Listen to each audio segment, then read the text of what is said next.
Cipher case में अहम पेशरफ।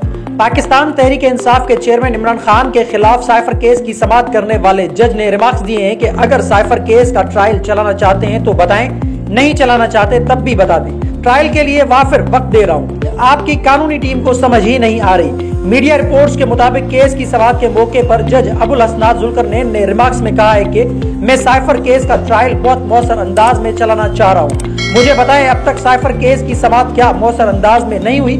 अबुल हसनात जुल्करनैन नहीं तो कोई और ट्रायल कर लेगा, लेकिन अगर अल्लाह ने साइफर केस का फैसला अबुल हसनात के हाथों से करवाना है तो अबुल हसनात ही करेगा। हुमायूं दिलावर ने अपने अंदाज से तोशाखाना केस चलाया, अबुल हसनात साइफर केस अपने तरीके से चलाएगा। ट्रायल होगा तो इमरान खान बाहर आएंगे। उस मौके पर वकील शिराज राजा ने कहा कि तोशाखाना और साइफर केस में मुल्जिम को ट्रायल की जल्दी होनी चाहिए, लेकिन यहाँ मुद्दई जल्दी कर रहा है। उस पर जज ने कहा कि साइफर केस आम नौयत का नहीं, हाई प्रोफाइल हसास केस है, अहमियत को समझें। अगर कोई और बेहतर जज लगता है तो ले आए। मैं सीधी और साफ बात करने वाला जज हूँ, मुझे कोई शौक नहीं है, मैं अपना पेशेवराना काम कर रहा हूँ। आप मुझे जज हुमायूं दिलावर समझते हैं? जज हुमायूं दिलावर भी इंसान थे। मैं प्रेस कॉन्फ्रेंस नहीं कर सकता।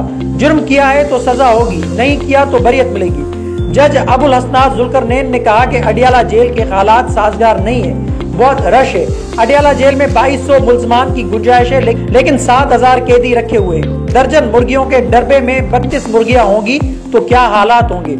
अटक जेल में सुकून था, अटक जेल में समाअत आसान थी, इमरान खान से आमने सामने बात होती थी।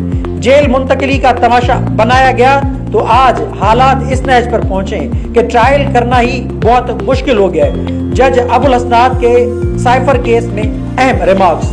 मजीद खबरों और अपडेट के लिए जोत न्यूज़ को लाइक करें, सब्सक्राइब करें और कमेंट सेक्शन में अपनी राय का इजहार जरूर करें। अल्लाह हाफिज।